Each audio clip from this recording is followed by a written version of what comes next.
She made no sound, not a growl or a bark. Instead, her gaze was fixed on me from the darkness under the dilapidated porch at the corner of 5th and Ellington, on the outskirts of Houston. Her rib cage was visible.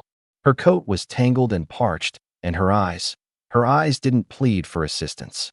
They were questioning if I would be the next person to cause her pain. Slowly and cautiously, I lowered myself down. The atmosphere was thick with the scent of earth and heated metal. My purpose there was to assess the property for demolition, just one more derelict house. I hadn't expected to encounter anyone. Yet, when I set foot on that groaning porch, I sensed I was being watched. And that's when I saw her. A German shepherd, young, perhaps around 2 years old, and as slender as a shadow. I addressed her softly. "Hey girl, are you all right?" She remained motionless. Her paws were tucked beneath her as if she were protecting something. Then I caught it, a soft whimper, followed by another. My chest grew tight. I retreated, went back to my truck, and retrieved the rest of my lunch sandwich. Turkey on bread. I knelt once more and pushed it over the splintered wooden planks. She stayed put, but her nose tested the air. After a beat, she rose. It was then that I noticed them. 3. No, for small German shepherd puppies concealed in the gloom behind her. One lay curled in the rear, barely stirring. Another had its head on a scrap of material, something red, resembling a child's sock. The rest peered out, but kept their distance. She didn't take a bite. She lifted the food and placed it near her pups. They gnawed with miniature jaws as if it were their first substantial meal in days. I felt a lump form in my throat, the kind that signals this is more than just a passing scene. This was a situation I could not simply abandon.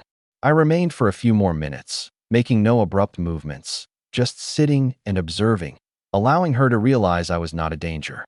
Before departing, I murmured, "I will be back tomorrow." I was a stranger to her, but a part of me already understood.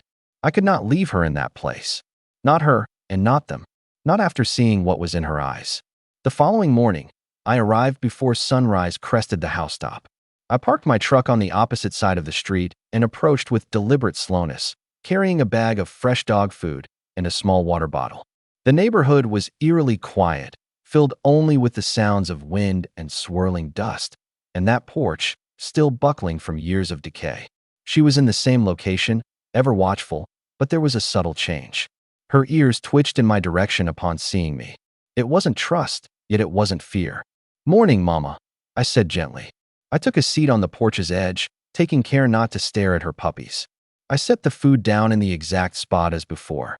She sniffed the air, glanced toward the shadows where her young were hidden, and then crept forward. She didn't eat, not right away. She gave the food a gentle nudge, then returned to the porch. One by one, the puppies emerged. The littlest one, the one with the red sock, came out last, dragging it as if it were his security blanket. The mother finally ate, her eyes on me the entire time. They were weary but not defeated.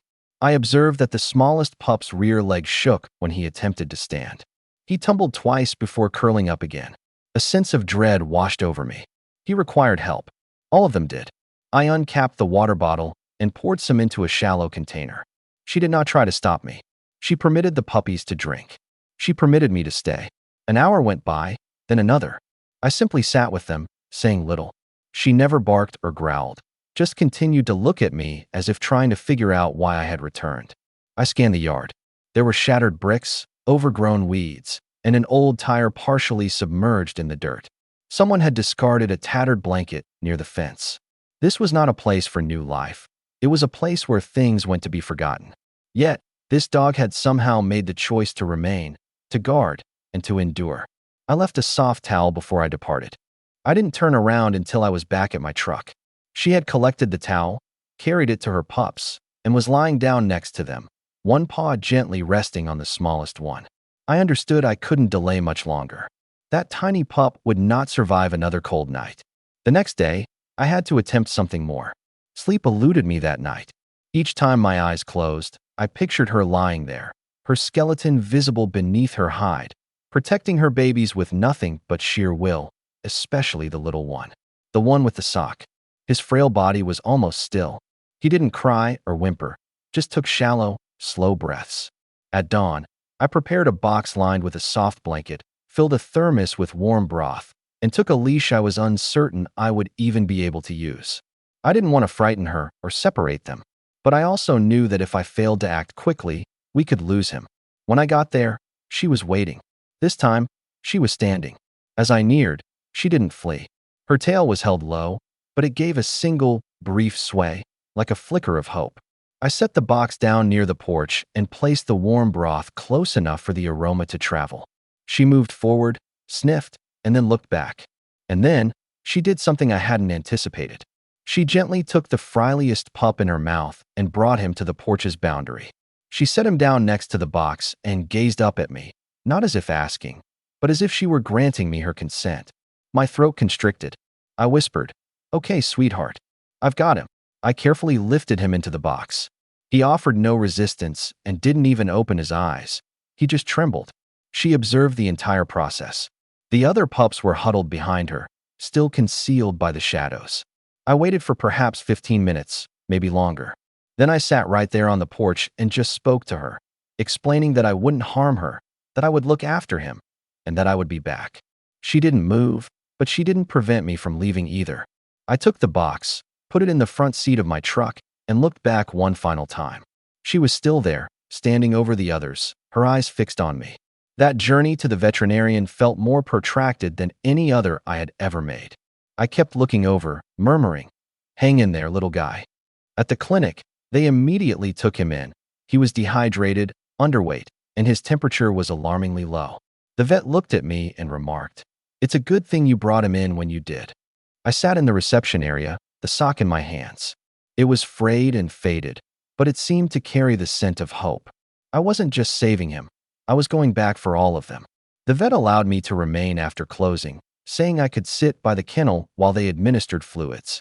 The little guy was connected to an N4, enveloped in a tiny blanket. He appeared even smaller under the clinical lights, but his breathing was steady and slow. I held onto that sock, unable to set it aside. A nurse inquired about it, and I told her the truth. "I think it's his entire world." They let me leave it with him, right beside his paws.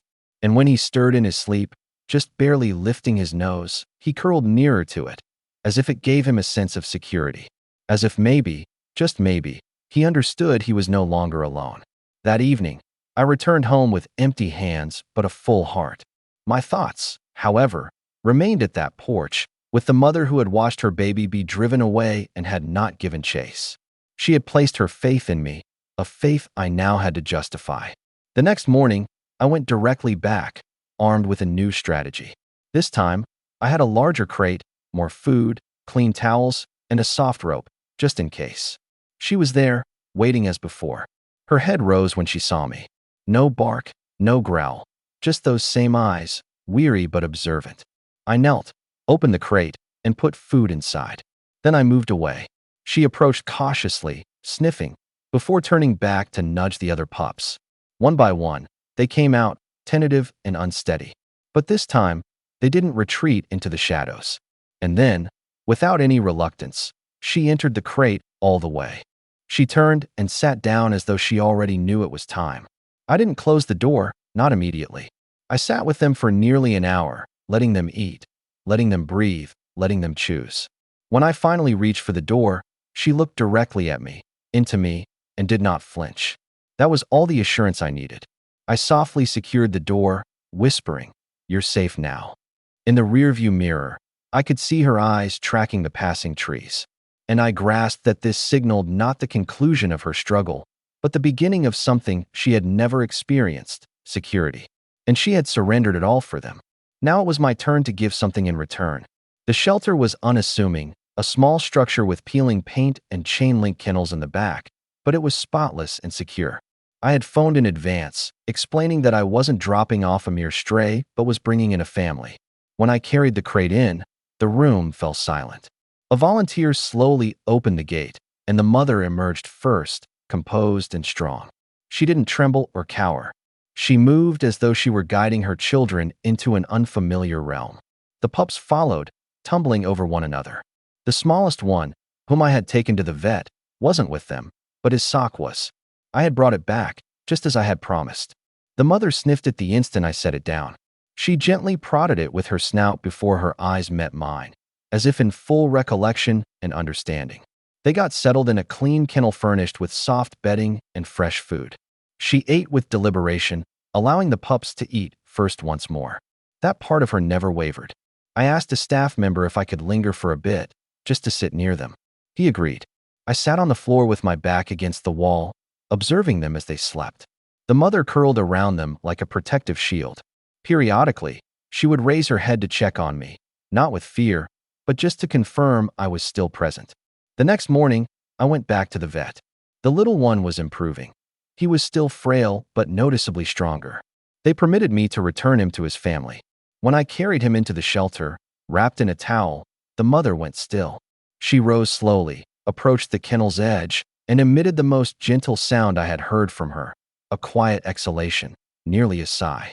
I opened the gate and set him down. He didn't have to walk. She went to him, licked his face, and nudged him back into the group. The other pups gathered around him, their tails wagging slowly. There was no barking, no yelping, just warmth. The staff was silent. Some of them had tears in their eyes. One whispered, "We never see things like this." But I was not taken aback, because I had seen her under that porch.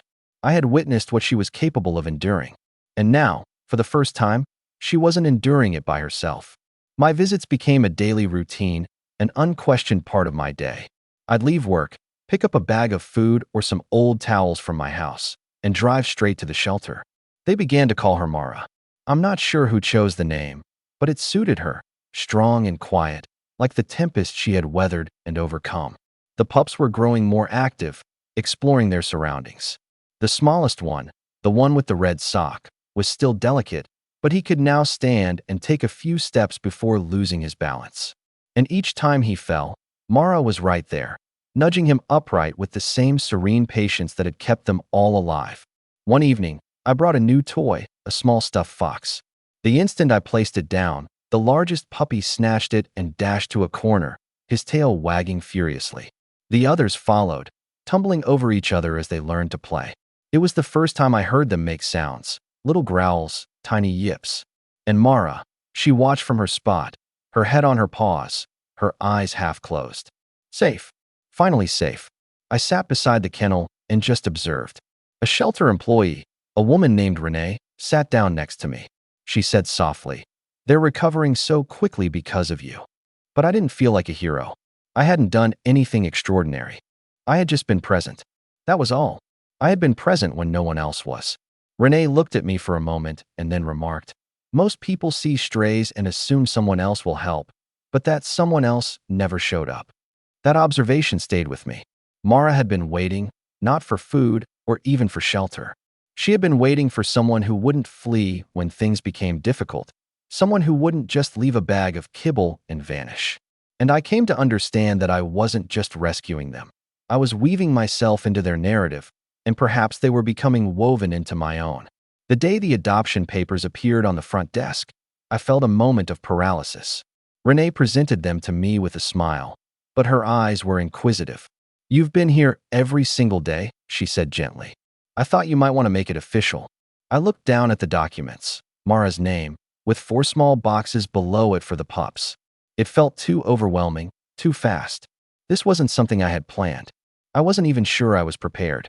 But when I looked over, they were all there, gathered at the edge of their kennel as if they already knew, as if they were awaiting my decision.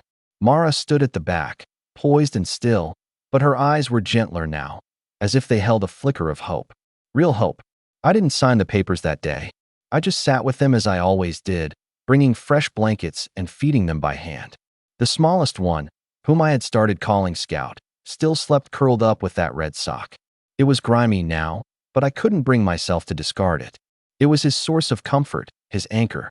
Over the following days, visitors came and went. One family inquired about the pups. Another couple pointed at Mara through the glass. I felt a knot tighten in my chest. I didn't understand what it was until that evening. As I was driving home, my headlights piercing the darkness, I realized I didn't want anyone else to have them. Not because I was worried for them, but because, in my heart, they were already home with me. I pulled over on the shoulder of the road, took out my phone, and texted Renee 4 words. "I'm ready." All of them. There was no hesitation, no doubt. I was going to provide them with what no one else had, not just shelter or food, but a forever. Renee was in tears when I entered the shelter the next morning. She had the forms prepared, already printed and flagged with sticky notes. "You're truly taking all 5?" she asked, as if I might have had a change of heart during the night. I hadn't, not for a moment. I signed every single line, Mara first, then Scout, followed by the other 3, Ash, River, and Luna. Their names had come to me as if they were always meant to be theirs. I understood who they were, and now I understood who I was, too. The shelter provided me with a crate, some food, toys, and even a starter bed. But as I loaded them into my truck, Mara in the passenger seat, the pups nestled in a blanket-lined box behind us. It didn't feel like we were just bringing home supplies. We were bringing home a family. The house was silent when we arrived. I had spent days cleaning, making space in the living room, putting down rugs, and plugging in night lights, but I was still uncertain of their reaction. Mara entered first, cautiously. She sniffed every corner as if committing the walls to memory, checking for any threats. The pups tumbled in after her, their tails already wagging. Scout went directly to the center of the rug, placed his red sock down, and curled around it as if the place had always been his. I sat on the floor and waited, not moving. Mara approached me, rested her head in my lap, and let out the most profound sigh I had ever heard, an exhalation filled with both burden and relief. That night, the house was no longer quiet. It was vibrant with life. The sound of tiny paws on the hardwood floors, soft whimpers, and the rhythm of peaceful, steady breathing. I didn't sleep on the couch. I just remained there with the lights low, Scout nestled against my leg, and Mara by the door, as if she still felt the need to protect us all.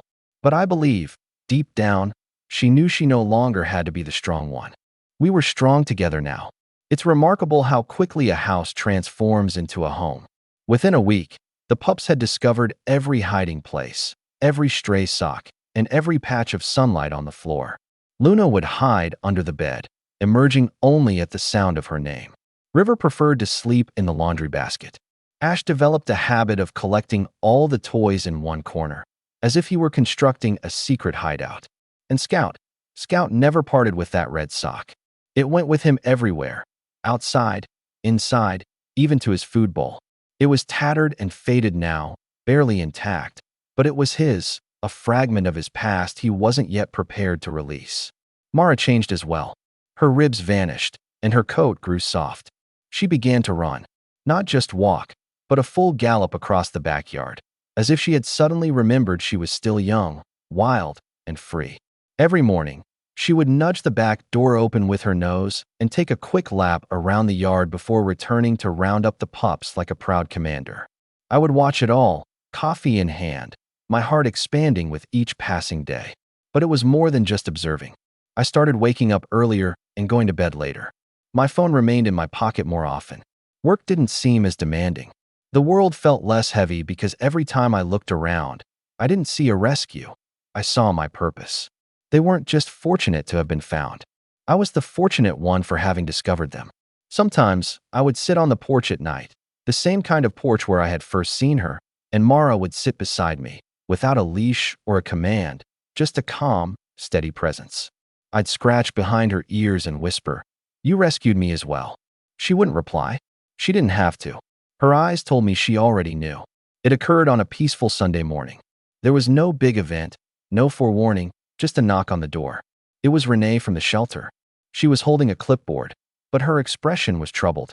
Standing behind her was a man in a crisp jacket, wearing sunglasses, his arms folded. He identified himself as being from the city. He stated that the abandoned house had been slated for demolition weeks prior, and that someone had lodged a complaint about me removing animals from city property without authorization. I felt the breath leave my body. Renee quickly intervened. "They're safe.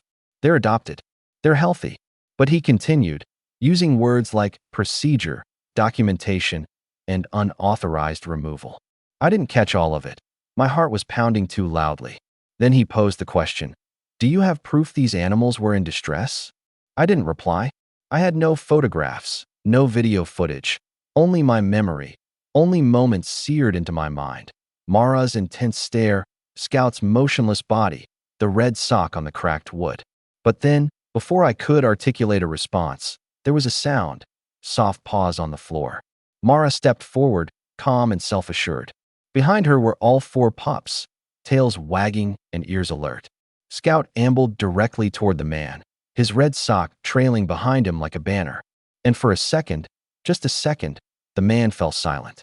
He looked down at the scar on Scout's leg, at the way Mara stood protectively in front of them all, not barking, not fearful, just resolute. Renee spoke again, her voice quiet but firm. They require no documentation. Their very presence is a testament to their survival.